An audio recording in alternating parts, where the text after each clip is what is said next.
Buenos días, buenas tardes o buenas noches, depende de a qué hora se esté viendo esto. Soy Kevin Stuart Torres Martínez en mi video de la semana 15 para la materia de Ingeniería Eléctrica Aplicada, semana que es sobre el resumen de máquinas eléctricas del final del curso.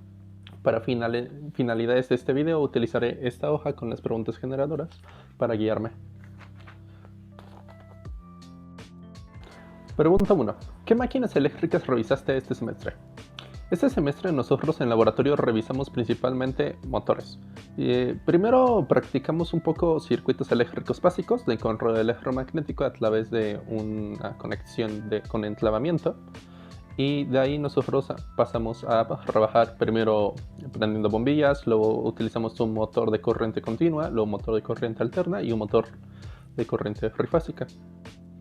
Sin embargo, en línea, nosotros a través de la teoría checamos muchos más.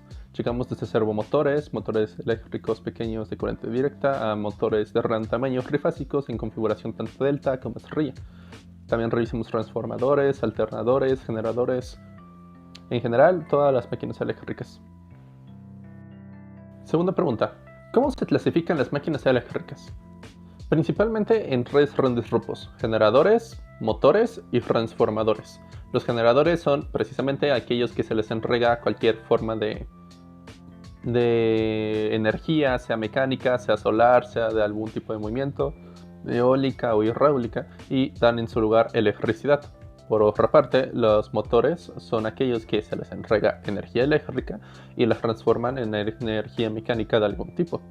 Los transformadores reciben cierta cantidad de energía y también entregan energía, pero cambian sus características. Aunado a eso, en motores nosotros revisamos que estos se pueden clasificar de distintos tipos, principalmente de corriente directa, corriente alterna. Los de corriente directa también pueden ser clasificados de otras formas, como servomotores o motores a paso. También podemos considerar los motores de inducción, aquellos que generan en su estator un campo electromagnético en su rotor para que se gire. De aquí también podemos derivar los motores síncronos y asíncronos, aquellos donde en lugar de una inducción también tiene un campo magnético propio el rotor, que está totalmente alineado con el campo magnético que rota alrededor de él. Es un motor síncrono. Los asíncronos son aquellos de inducción que siempre sufren de algún tipo de deslizamiento, dado la naturaleza de su funcionamiento. En motores de corriente alterna nosotros también revisamos los motores tanto monofásicos como trifásicos. Y también dentro de los propios trifásicos nosotros revisamos las configuraciones delta y estrella. Existen muchos otros tipos de motores y clasificaciones de estos, pero a grandes rasgos esos revisamos. Tercera pregunta. ¿Qué es la fuerza contra el electromotriz? Como dije hace un momento, en un motor tenemos a grandes rasgos, está constituido por un estator y un rotor. El estator va a ser un material, una armadura de distintos devanados embobinados, que va a generar un campo magnético encima de nuestro rotor. Nuestro rotor va a ser aquel elemento que se mueve, que va a girar dependiendo del campo magnético que lo rodee. El estator, al estar totalmente quieto y a tener una corriente y bobinas y generar su campo magnético, inducirá mediante el fenómeno de inducción electromagnética en el rotor su propio campo. Esto debido al movimiento. Como nosotros sabemos, cuando a través de una bobina se conduce una corriente eléctrica al generar el campo, también ocurre un efecto opuesto, cuando tenemos un campo magnético que se mueve alrededor de un material conductor. Este empieza a tener su propia corriente inducida. De esta manera, cuando nosotros tenemos un motor, independientemente de cuál sea su funcionamiento, síncrono, asíncrono, inducción o de otro tipo, tenemos campos magnéticos que están en movimiento en materiales conductores, independientemente de si estos tienen corriente, independientemente de si estos ya están generando un campo magnético. Es esta segunda inducción la que genera la fuerza contra el electromotriz, puesto que la corriente que se va a generar por inducción en el motor, ya sea en el estator o en el rotor, va a ser opuesto a la corriente con la que nosotros estamos alimentando el motor, dando como resultado una baja en la corriente precisamente. Es debido a esto que los motores, cuando son encendidos, consumen una cantidad elevada de corriente, su corriente nominal, pero se va disminuyendo a medida que se acelera el motor, a medida que termina el arranque. ¿Por qué? Porque a medida que se acelera, la velocidad de giro, la velocidad a la que gira el campo magnético induce la fuerza contra el electromotriz.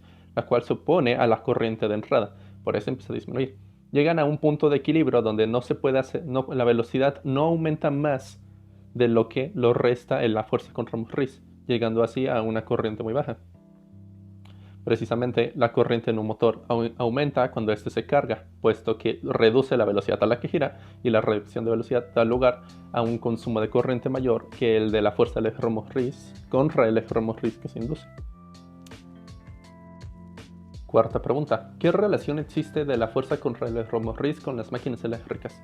Ya respondí esa pregunta en parte de mi respuesta anterior, pero puedo añadir que dependiendo del funcionamiento del motor, la fuerza contra motriz, la corriente inducida, no necesariamente es restada. También puede ser extraída mediante otros métodos para que no afecte el funcionamiento de nuestro motor, añadiendo ya sea al rotor o al estator otros elementos electrónicos.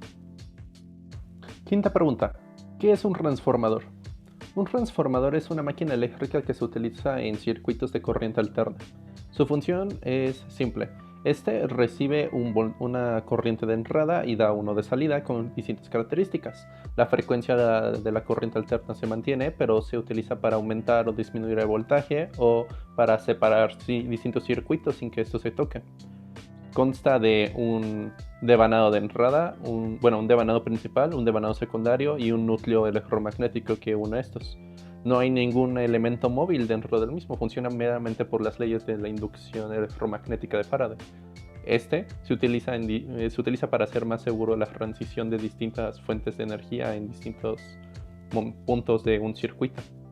Es una herramienta que se utiliza para poder cambiar distintas propiedades de la energía que entra y con respecto de la que sale. Tiene pérdidas de calor y de materiales como cualquier otra máquina en el mundo, pero es muy confiable y se utiliza mucho. Sexta pregunta. ¿Cómo se elige un motor? Un motor lo vamos a escoger siempre dependiendo de la tarea que queramos realizar con él. También podríamos elegirlo dependiendo del suministro eléctrico que tengamos a la mano, pero vamos a pensar principalmente en la tarea. Nosotros necesitamos un motor de tamaño reducido para mover algún artefacto inalámbrico. Probablemente deberíamos utilizar un motor de corriente continua que funcione con baterías. Algo pequeño. O quizás tal vez no es algo que tenga una parte móvil, tal vez solo hace un movimiento muy sencillo. Podríamos usar un servomotor que no tiene un giro completo, pero nos puede servir para algo. Nosotros vamos a utilizar un motor en un electrodoméstico. Corriente alterna funcionaría, monofásico, no necesita ser tan potente, tal vez un ventilador. Nosotros estamos en algún vehículo y necesitamos administrar a todo el vehículo de corriente eléctrica. Un alternador es más que suficiente, no necesitaríamos más. Tal vez ya nos encontramos en la industria y necesitamos una cinta transportadora que se mueva a la misma velocidad siempre. Un motor de corriente alterna. Trifásico podría ser, en configuración de estrella, probablemente. Estos motores siempre funcionarán a la misma velocidad independientemente de la carga que tengan y tienen un arranque muy pequeño. Podemos utilizarlo desde ahí. Digamos que queramos hacer un trabajo muy rudo, muy fuerte. Un motor de corriente alterna trifásico. Es lo más potente que hay. Dependiendo de las características de la tarea que nosotros tengamos, vamos a elegir nuestros motores. Vamos a elegir la configuración de conexión. Inclusive podremos utilizar motorreductores dependiendo de la salida de potencia que requiramos, la velocidad, el torque. Además de eso, todos los motores tienen distintas propiedades dependiendo de qué se utilicen. Por ejemplo, puede ser de escobillas, lo cual va a necesitar mantenimiento eventualmente. Podría ser de inducción, lo cual no va a necesitar mantenimiento, pero va a tener deslizamiento. Es tarea del ingeniero elegir adecuadamente qué motor va a utilizar para su proyecto. Esto se presta a un sinfín de variedades. Es por eso que como ingeniero debemos estar siempre atentos a las características de lo que se nos pide. Pregunta 7. ¿Cómo se elige la conexión de los motores? Supongo que se refiere a la conexión delta estrella de los motores trifásicos. Pues dependiendo de la tarea. Nosotros ya hemos establecido que los motores de corriente directa son para trabajos muy ligeros. De corriente alterna en configuración de estrella podríamos considerarlos para trabajos medios. Y en configuración delta son para trabajos mucho más rudos. Pregunta 8. ¿Qué debes considerar antes de conectar un motor? Pues A lo largo de toda la carrera se me ha insistido que la primera cosa más importante en la industria es la seguridad. Debemos estar completamente seguros de que lo que estamos haciendo es correcto y que no se presta a ningún tipo de accidentes. Lo segundo que debemos hacer probablemente es la precisión. Se supone que nosotros como tal ya debemos haber hecho pruebas en un laboratorio para poder revisar nuestro motor, su funcionamiento adecuadamente. Hacer pruebas de medición de la velocidad, de consumo de corriente, voltaje de entrada, todas estas cosas. Sin embargo, los motores siempre siempre debemos revisar su placa y especificación de información, porque estos nos darán toda la información que queramos saber sobre el motor. Debemos partir de ahí.